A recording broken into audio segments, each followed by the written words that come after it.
God damn! We're already starting with drama. I like that. Alright, we start at the house of Oblinskis, where everybody is fucking leaving.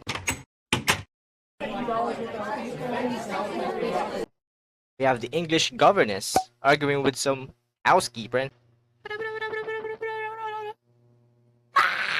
has already sent a letter to her friend to help her get out of this hellhole. Well, good for her for having friends. The term governess, by the way, is synonymous with a homeschooler, or to put simply, a private tutor.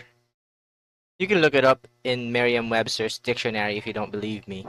Now everything has gone to shit.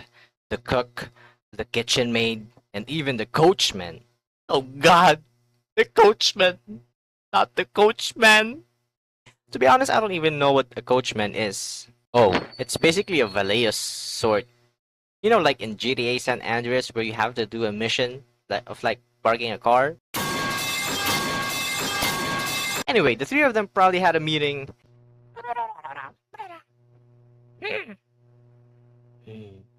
And basically decided, alright, fuck this shit.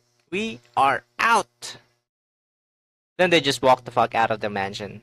Anyway, all of this happened because our guy, Prince Stefan Arkadievich Oblonsky, long ass name by the way, decided that the house is way too peaceful, so why not add a little drama and cheat on his fucking wife, Princess Daria Alexandrovna, with the French governess. Dude literally has a princess for a wife and thought it was not enough, that why not fuck the private tutor as well? Way to go, Stefan, you fucking stupid. Alright, let me calm down. We're literally not even halfway through the video and I'm already crashing out. Okay, because their name is way too long to say and too exhausting, we will call Stefan as Stiva instead and Daria Alexandrovna as Dolly. In the book, Dolly has many nicknames, so for simplicity's sake, we'll just use Dolly. On the third day of the feud, Stiva dreamt of nice things. It was so nice, in fact he tried recalling his dream. Heal me of the sorrow. Yes, yes, Scarface. What the fuck am I doing? So he hopped into his slippers, but then he remembered his sin. Stiva shrugged it off like nothing, walked merrily, took a huge pear, finds Dolly neither at the study and drawing room, but in the bedroom instead. Here he saw Dolly in a miserable state with a note on her hand, while looking at him. And I will quote on the book on this, quote-unquote, with an expression of horror, despair, and wrath. God damn, Dolly hates his ass. And rightfully so. I know damn well she gon' pull out a Kratos on his ass and send him to the death realm. Holy shit. She said, "Oh my god, what the fuck is this, you man bitch?"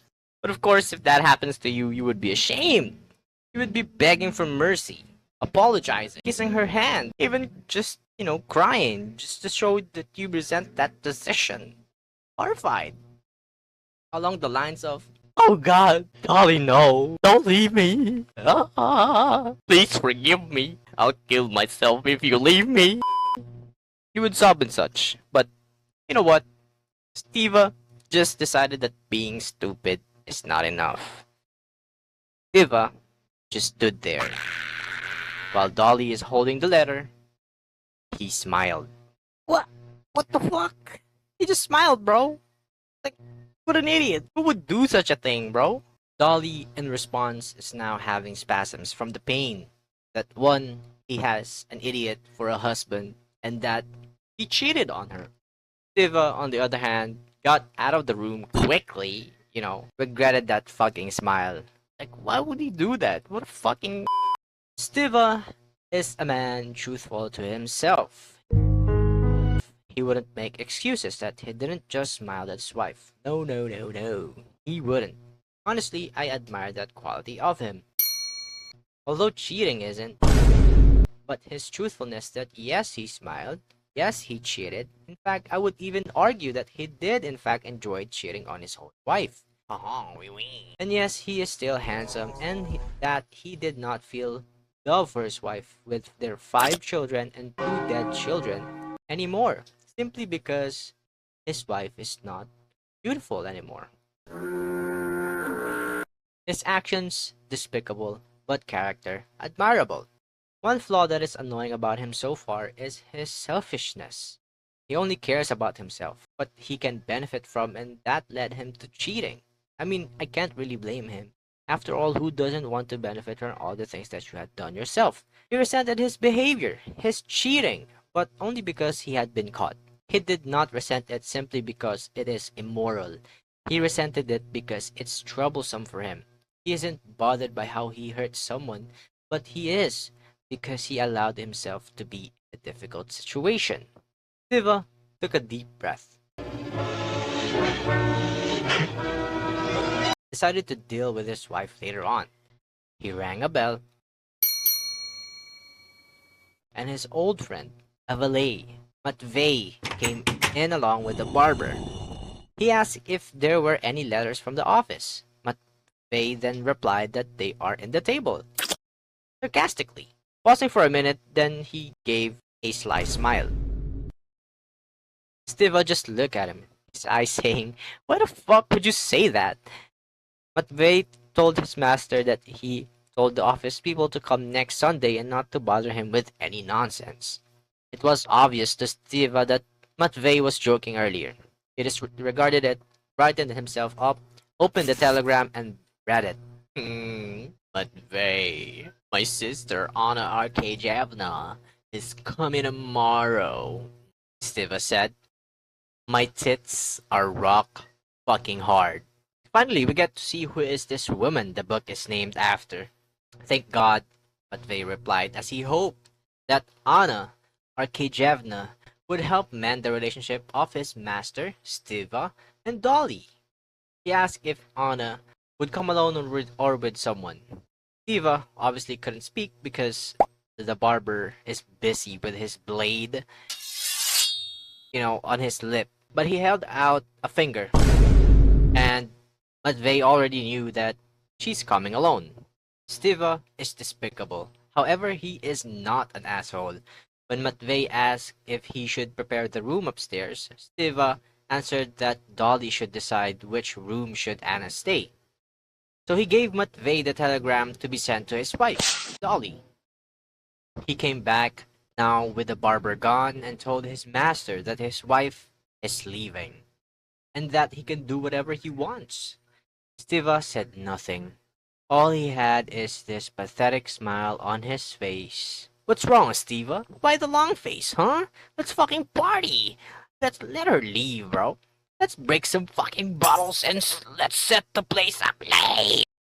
Apologies. Anyway, while they were talking, Stiva heard a rustle of a woman's dress behind the door. God damn! What a fucking gooner. What the fuck? How do you know? How can you fucking hear a rustle of a woman's dress, bro? What the fuck? That's some weird, freaky shit right there. Anyway, it was Matryona Filimonovna, the nanny. She poked her head through the door and revealed herself. Stiva asked what is her business here, feeling guilty before his wife. Matryona asked him insistently to beg for forgiveness to his wife. And maybe God will come and help. He dismissed her after that. And man, I gotta say, man, bringing God into this has got to be ballsy.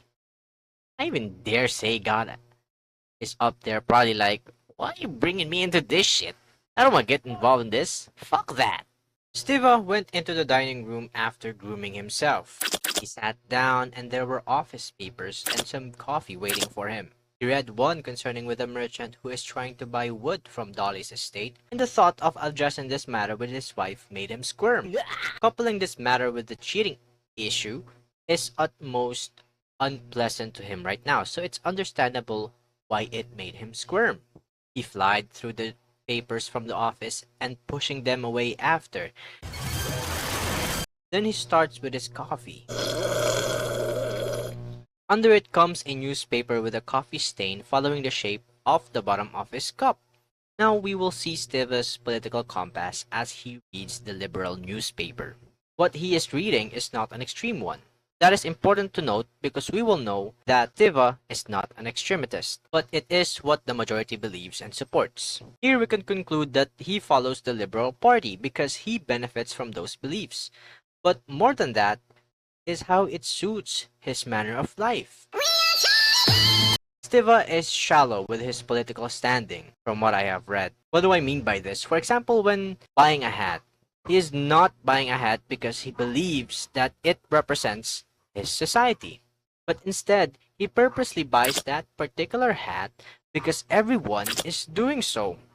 So it's more of a conformity rather than him being a representative of that society's beliefs and value. He's basically a man in disguise, knowing full well in himself that he will benefit from this political party. The Liberal Party says Russia is bad. Steva agrees because he has debts and no money. I mean, who would not have any fucking money if you have a coachman, a chef, a housekeeper, even a governess? Jesus Christ, don't they handle their own shit there? Let me calm down. Further, the Liberal Party says that religion is the main reason why people are this barbaric. Steva agrees. He couldn't even stand his feet aching from standing all day long.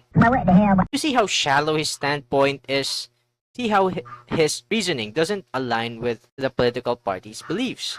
His answers or response diverges into a shallow perspective, and how he doesn't take the gravity of his agreement with the Liberal Party seriously. That is the flaw I was talking about earlier, his selfishness.